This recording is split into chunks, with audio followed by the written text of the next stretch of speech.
awesome wonder, consider all the world thy hands have made.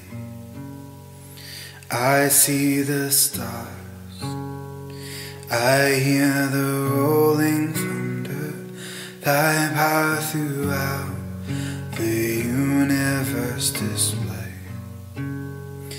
Then sings my soul, my Savior God, to thee. How great thou art, how great thou art. Then sings my soul, my Savior God, to thee. How great thou art, how great thou art. And when I think that God His Son not sparing sent Him to die, I scarce can take it in, that on that cross, my burden gladly bearing, He bled and died to take away my sin. Then sings my soul, my Savior God, to thee. How great thou art, how great thou art. Then sings my soul, my Savior God, to thee. How great thou art, how great thou art.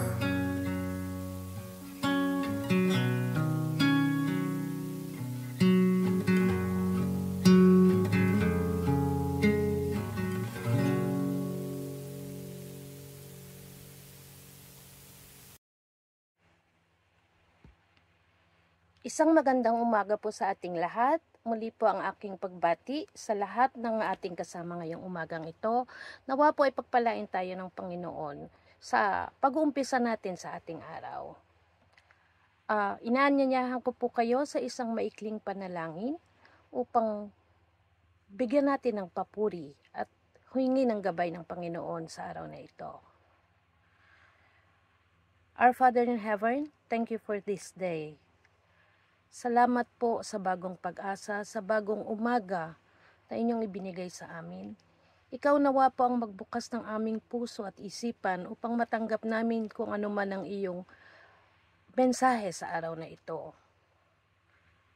Maaring hindi man po ang mga eksaktong salita mo ang masasabi ko, ngunit hinihingi ko ang iyong gabay, your guidance, Lord, that it would be your message that would be conveyed to each and everyone that would be hearing or listening to our prayer covenant. Guide us, O Lord, hold our hands, hold our heart, hold our spirit as we start today's prayer covenant. This we pray in Jesus' name. Amen. Muli po isang magandang umaga. Ang ating pong teksto ngayong araw na to ay manggagaling sa aklat o sulat ni Pablo sa mga taga-Colosas. Colossians 1:1-8. Ito pang sinasabi niya. Paul, an apostle of Christ Jesus by the will of God, and Timothy our brother, to God's holy people in Colossae, the faithful brothers and sisters in Christ, grace and peace to you from God our Father. Thanksgiving and prayer. We always thank God, the Father of our Lord Jesus Christ, when we pray for you, because we have heard of your faith in Christ Jesus and of the love you have for all God's people. The faith and love that spring from the hope stored up for you in heaven, and about which you have already heard in the true message of the gospel that has come to you. In the same way, the gospel is bearing fruit and growing throughout the whole world, just as it has been doing among you since the day you heard it and truly understood God's grace. You learned it from Epaphras, our dear fellow servant, who is a faithful minister of Christ on our behalf, and who also told us of your love in the Spirit. Purihin po ang Panginoon sa pagkakabasa ng kanyang salita. Medyo, kung tatanungin niyo po sa akin, medyo malabo po siya. But isa lang po ang tumatak sa akin, that we should always be thankful to God in our prayers, in whatever situation that we are. And at the same time, we should not forget that kailangan po natin ng magbasa ng gospel ng Panginoon. Kasi it is growing inside us and it's growing throughout the world. Kumbaga, kailangan po natin siyang ikalat, i-evangelize, mag-disciple. Ito po siguro yung utos ng Panginoon ng hindi natin ikikip sa atin lang kung ano man yung ating nalalaman tungkol sa Panginoon. We should be sharing and our lives should be a living testimony of how good and how great our God is. Tayo pong nakaka-encounter na sa Panginoon would have the most understanding and kung papaano po siya kumikilo sa buhay natin. Ako po, kung itatanungin ninyo, marami akong pinagdadaanan. There are times hindi ko po pwedeng sabihin that I'm a perfect Christian. May mga panahon din po akong nawawalan ako ng pag-asa. May mga panahon din gusto kong sumuko. However, lagi pong dumarating yung panahon sa akin na naisip ko na this is God's grace. God is so merciful that kahit something na hindi ko deserve, He always gives it to me. Ang nangyayari po is dumarating siya on time na you're at the verge of hopelessness. Siguro yun po yung way ng Panginoon para ipakita sa atin na we cannot do anything without God. Kasi pag lahat ng problema po natin is kaya nating solusyonan, kaya nating lusutan, ibig sabihin, no, we don't need God. Di ba merong isang isang prayer na, Dear Lord God, don't make me rich because I might be boastful. Maging masyado ako mayabang sa sarili ko. Don't make me very wise. Baka maisip ko na lahat alam ko na. Instead, make me humble and make me realize that in everything that I do, you're always there.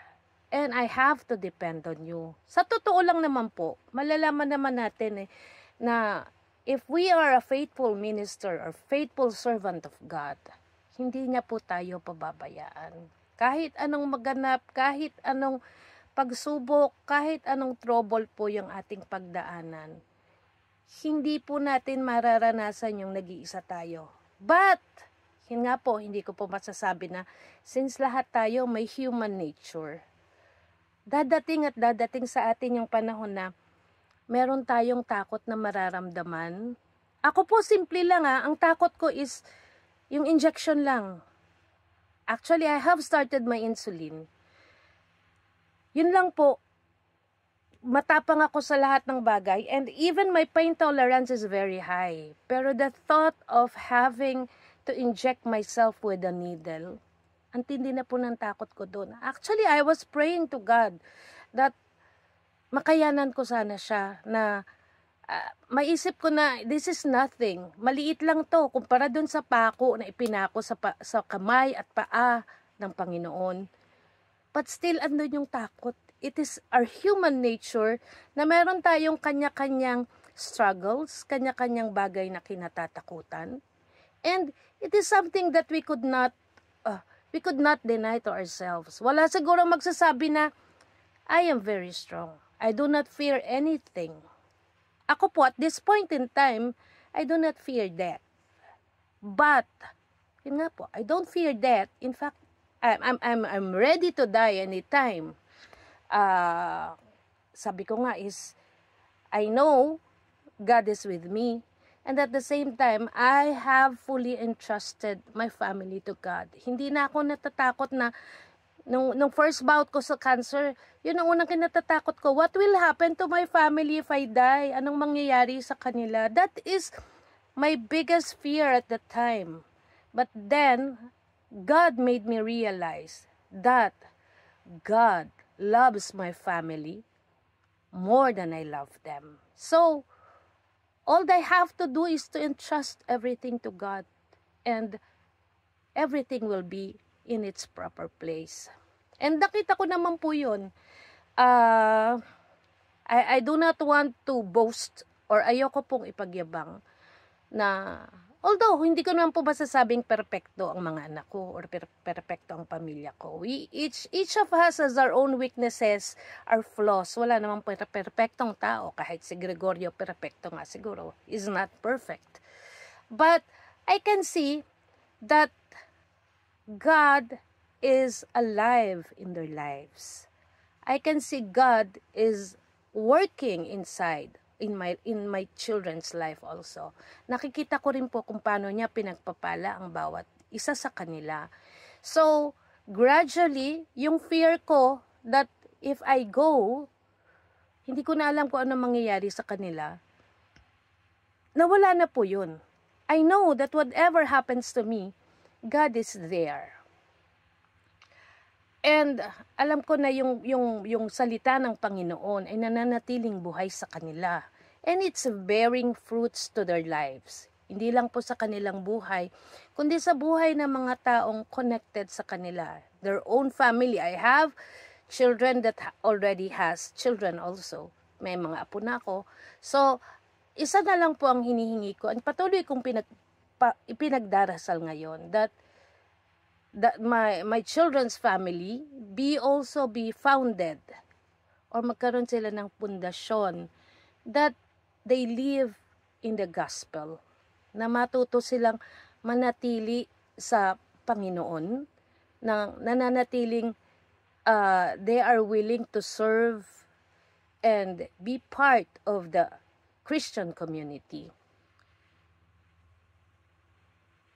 Ang sinasabi po sa atin ng Panginoon, from the very first day, especially po tayo, or ako, that I was born, raised, and I grew at this age na Kristiyano, wag po nating kakalimutan ang salita ng Panginoon. Kasi it would bear fruit in our lives. Makikita po ng tao sa paligid natin if we really live the way that God is leading us.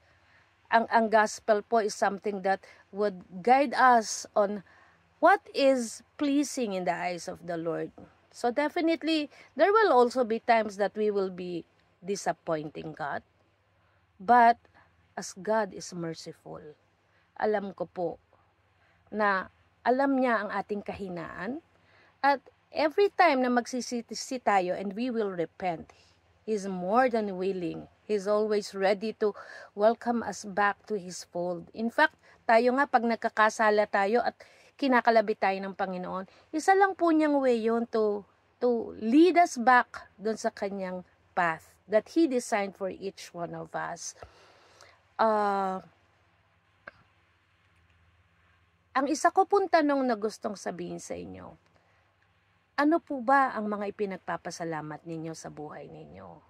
Kaya po ba natin na despite of all the problems, despite of all the sufferings that we might be encountering right now, we should still be thankful and always pray in praising God. Maraming salamat po at magandang umaga. Let us pray. Dear Lord God, we thank you for everything that you have given us. We thank you for the struggles that strengthens us. We thank you for the troubles that you allow to our lives so that we could be honed.